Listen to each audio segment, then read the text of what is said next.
Hi all, welcome to Hams academy. നമ്മളുടെ set എക്സാമിൻ്റെ പ്രിപ്പറേഷനുമായിട്ട് ബന്ധപ്പെട്ട് പേപ്പർ 1 നമുക്ക് ആവശ്യമായിട്ട് വരുന്ന general science, general social science എന്നീ ഭാഗങ്ങളുമായിട്ട് ബന്ധപ്പെട്ടുള്ള ചെറിയ ചെറിയ കുറച്ച് വീഡിയോസാണ് ഇനി നമ്മൾ കുറച്ച് ദിവസങ്ങളിലേക്ക് നിങ്ങൾക്ക് പ്രൊവൈഡ് ചെയ്യുന്നത്. അപ്പോൾ അത് കൃത്യമായിട്ട് പഠിച്ചു കഴിഞ്ഞാൽ നമുക്ക് നമ്മളുടെ സെറ്റ് എക്സാമിന് മാത്രമല്ല പിന്നീടുള്ള നമ്മളുടെ കോമ്പറ്റേറ്റീവ് എക്സാമിനൊക്കെ നമുക്ക് യൂസ്ഫുൾ ആയിട്ടുള്ള കുറച്ച് ഏരിയാസ് ആയിരിക്കും നമ്മൾ കൃത്യമായിട്ട് കണ്ടുപോകുന്നത്. അപ്പോൾ നമുക്ക് ഓരോ ദിവസവും മുടങ്ങാതെ വീഡിയോ കാണാം, കൃത്യമായിട്ട് നോട്ട്സൊക്കെ പ്രിപ്പയർ ചെയ്ത് മുന്നോട്ട് പോകാം. ആദ്യം നമ്മൾ കാണുന്നത് maximum temperature and minimum temperature. നമുക്കറിയാം ചൂട് കൊണ്ട് നമ്മളിങ്ങനെ ബുദ്ധിമുട്ടിയിരിക്കുന്നൊരു സമയമാണല്ലേ. ന്യൂസിലൊക്കെ നമ്മൾ കാണാറുണ്ട് ഇന്നത്തെ കൂടിയ താപനില, ഇന്നത്തെ കുറഞ്ഞ താപനില, അങ്ങനെ നമ്മൾ കാണാറുണ്ട്. അപ്പോൾ ഏത് സമയത്തെ താപനില എടുത്തിട്ടാണ് ഇവർ കൂടിയ താപനിലയും കുറഞ്ഞ താപനിലയും കണക്കാക്കുന്നത്? അതായത് നമ്മളുടെ കാലാവസ്ഥ നിരീക്ഷകർ അല്ലെങ്കിൽ മീറ്റീരിയോളജിസ്റ്റ് കൺസിഡർ ചെയ്യുന്ന താപനില ഏത് സമയത്തുള്ളതാണ്? ഇപ്പം നമ്മളുടെ സൺറൈസ്, അതായത് സൂര്യോദയത്തിന് തൊട്ട് മുൻപ് അനുഭവപ്പെടുന്ന താപനിലയാണ് ഒരു ദിവസത്തെ കുറഞ്ഞ താപനിലയായിട്ട് മീറ്റീരിയോളജിസ്റ്റ് കൺസിഡർ ചെയ്യുന്നത്, അല്ലെങ്കിൽ കാലാവസ്ഥ നിരീക്ഷകർ കൺസിഡർ ചെയ്യുന്നത്. ദെൻ ഇനി അങ്ങനെയാണെങ്കിൽ നമ്മളുടെ കൂടിയ താപനില ഏത് സമയത്തേതായിരിക്കും? കുറഞ്ഞ താപനില എന്ന് പറഞ്ഞു സൂര്യോദയത്തിന് തൊട്ട് മുന്നേ അനുഭവപ്പെടുന്ന ആ താപനില അല്ലെങ്കിൽ ആ ഒരു ടെമ്പറേച്ചർ എടുത്തിട്ടാണ് മീറ്റീരിയോളജിസ്റ്റ് പറയുന്നത് ഇന്നത്തെ മിനിമം ടെമ്പറേച്ചർ എന്ന് പറയുന്നത് ഇത്രയുമാണ്. അങ്ങനെയാണെങ്കിൽ മാക്സിമം ടെമ്പറേച്ചർ എവിടെയാണ്? മാക്സിമം ടെമ്പറേച്ചർ എന്ന് പറയുന്നത് ഉച്ച കഴിഞ്ഞ് 2 മണിക്ക് അനുഭവപ്പെടുന്ന താപനിലയെയാണ് ഒരു ദിവസത്തെ കൂടിയ താപനില എന്ന നിലയിൽ പറയുന്നത്. അപ്പോൾ കൃത്യമായിട്ട് ഓർത്ത് വെക്കാം, ഒരു ദിവസത്തെ കുറഞ്ഞ താപനിലയും കൂടിയ താപനിലയും, മിനിമം ടെമ്പറേച്ചറും മാക്സിമം ടെമ്പറേച്ചറും. മെറ്റീരിയോളജിസ്റ്റ് പറയുന്നത് സൺറൈസിന് തൊട്ട് മുന്നേ എക്സ്പീരിയൻസ് ചെയ്യുന്ന ഹീറ്റ് ആണെങ്കിൽ ആ ഒരു ടെമ്പറേച്ചറിനെയാണ് മിനിമം ടെമ്പറേച്ചർ ആയിട്ട് എടുക്കുന്നത്. മാക്സിമം ടെമ്പറേച്ചർ എന്ന് പറയുന്നത് ഈ സമയത്തെയാണ് ഉച്ച കഴിഞ്ഞ് 2 മണിക്ക് അനുഭവപ്പെടുന്ന ടെമ്പറേച്ചർ ആയിരിക്കും. നമ്മൾ മിനിമം ടെമ്പറേച്ചറും മാക്സിമം ടെമ്പറേച്ചറും കണ്ടു.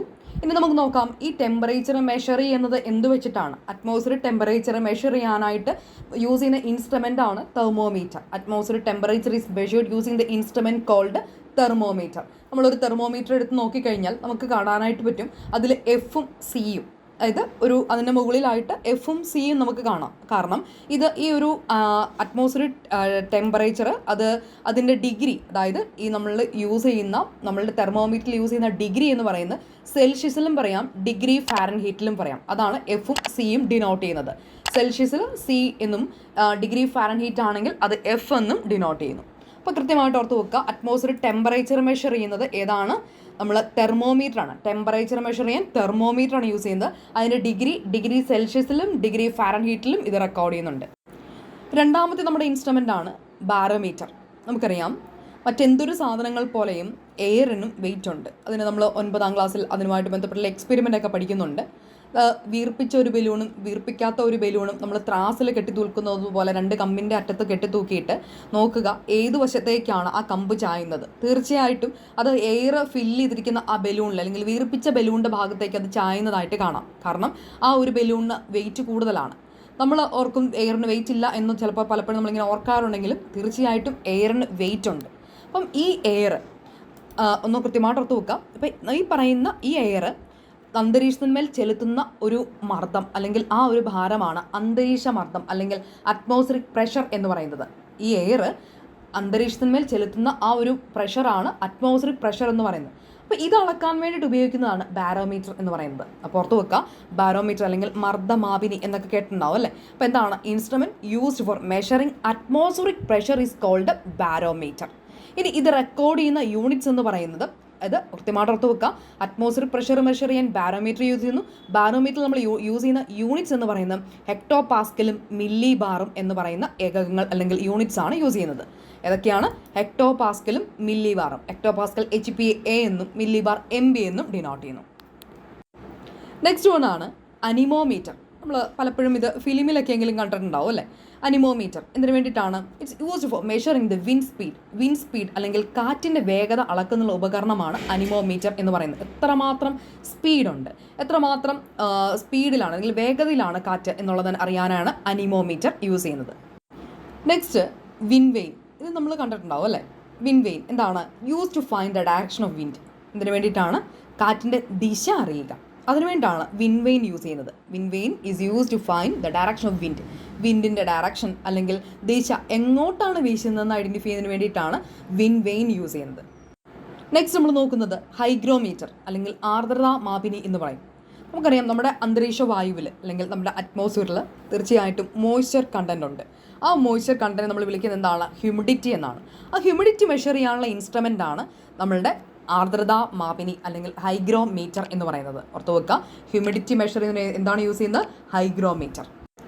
നമുക്ക് ജസ്റ്റ് ഒന്ന് കൺക്ലൂഡ് ചെയ്തൊന്ന് കാണാം. തെർമോമീറ്റർ എന്തിനു വേണ്ടിയിട്ടാണ്? അറ്റ്മോസ്ഫിയറിക് ടെമ്പറേച്ചർ മെഷർ ചെയ്യാൻ. തെർമോമീറ്റർ നമുക്ക് മറക്കാൻ സാധ്യതയില്ല. അറ്റ്മോസ്ഫിയറിക് ടെമ്പറേച്ചർ മെഷർ ചെയ്യാൻ തെർമോമീറ്റർ. ബാരോമീറ്റർ അറ്റ്മോസ്ഫിയറിക് പ്രഷർ നമുക്ക് ഐഡൻറ്റിഫൈ ചെയ്യാൻ വേണ്ടിയിട്ടാണ്. ഇനി അനിമോമീറ്റർ ആണെങ്കിലോ വിൻഡ് സ്പീഡ്, എത്രമാത്രം സ്പീഡുണ്ട് കാറ്റിന്, അനിമോമീറ്റർ. വിൻഡ് വെയിൻ ആണെങ്കിലോ അമ്പു ആരോയി കോർത്താൽ മതി. ഡയറക്ഷൻ എന്താണ്? ഡയറക്ഷൻ കാണിക്കുന്നതിന് വേണ്ടിയിട്ടാണ്. വിൻഡിൻ്റെ ഡയറക്ഷൻ എങ്ങോട്ടാണ് വീശുന്നത്. ഹൈഗ്രോമീറ്റർ ആണെങ്കിൽ ഹ്യൂമിഡിറ്റി. Hygrometer humidity. സെറ്റ് എക്സാമിന് വേണ്ടി നിങ്ങളെല്ലാവരും വളരെ തീക്ഷ്ണമായിട്ടുള്ള പ്രിപ്പറേഷനിലായിരിക്കും. വളരെ മികച്ച രീതിയിൽ തന്നെ പ്രിപ്പയർ ചെയ്ത് സെറ്റ് എക്സാം പാസ്സാവാനായിട്ട് ശ്രമിക്കാം. ഇനിയും സമയത്തിൻ്റെ പ്രശ്നങ്ങളൊക്കെ ഉണ്ട്, നോട്ടൊക്കെ കണ്ടെത്താനൊക്കെ സമയം ഇല്ല എന്നൊക്കെ ഉണ്ടെങ്കിൽ തീർച്ചയായിട്ടും നമ്മുടെ കോഴ്സിലേക്ക് ജോയിൻ ചെയ്യാം. വളരെ മികച്ച രീതിയിൽ പേപ്പർ 1-നും പേപ്പർ 2 കൊമേഴ്സിനും വളരെ സിമ്പിളായിട്ട് വളരെ മികച്ച രീതിയിൽ നമ്മൾ ക്ലാസ്സുകൾ മാത്രമല്ല നിങ്ങളുടെ കൂടെ നിന്ന് നിങ്ങളെ മോട്ടിവേറ്റ് ചെയ്ത് അവസാനം എക്സാം വരെ നിങ്ങളെ കൊണ്ടുചെല്ലുകയും എക്സാം നിങ്ങളെ പാസ്സാവാൻ നിങ്ങളെ ഹെൽപ്പ് ചെയ്യുകയും ചെയ്യുന്ന മികച്ചൊരു അക്കാഡമിയാണ് ഹൈംസ് അക്കാഡമിയുടെ സെറ്റ് എക്സാമിൻ്റെ കോച്ചിങ് എന്ന് പറയുന്നത്. അപ്പോൾ തീർച്ചയായിട്ടും നിങ്ങൾക്ക് ജോയിൻ ചെയ്യണമെന്നുണ്ടെങ്കിൽ കുറഞ്ഞ ഫീസിൽ നിങ്ങൾക്ക് പഠിക്കാനായിട്ട് അവസരമുണ്ട്. അപ്പം താല്പര്യമുള്ളവർക്ക് ഇനിയും നമ്മുടെ കോഴ്സിലേക്ക് ജോയിൻ ചെയ്യാം. ഇനി അങ്ങനെ കോഴ്സിലേക്ക് ജോയിൻ ചെയ്യാൻ താല്പര്യമില്ലെങ്കിൽ നിങ്ങൾക്ക് അവസാനം വരുന്ന ലൈവ് സെക്ഷൻസ് അറ്റൻഡ് ചെയ്യാം. കഴിഞ്ഞ തവണ ലൈവ് സെക്ഷൻ മാത്രം അറ്റൻഡ് ചെയ്ത് പേപ്പർ 1 പാസ്സായിട്ടുള്ള ഒരുപാട് സ്റ്റുഡൻസ് നമുക്കുണ്ട്. അപ്പം കൃത്യമായിട്ട് ആ ഒരു ലൈവ് സെക്ഷൻ അറ്റൻഡ് ചെയ്താൽ തന്നെ നിങ്ങൾക്ക് നല്ല രീതിയിൽ ആ ഒരു കാര്യങ്ങളെല്ലാം കൃത്യമായിട്ട് മനസ്സിലാക്കാനായിട്ടും ദെൻ ആൻസർ നിങ്ങൾക്ക് കൃത്യമായിട്ട് കറക്റ്റായിട്ട് ആൻസർ അറ്റൻഡ് ചെയ്യാനായിട്ടും ക്വസ്റ്റ്യൻ അറ്റൻഡ് ചെയ്യാനായിട്ടും പറ്റും. അപ്പം നിങ്ങൾക്ക് താല്പര്യം ഉണ്ടെങ്കിൽ ജോയിൻ ചെയ്യുക. Thank you for watching.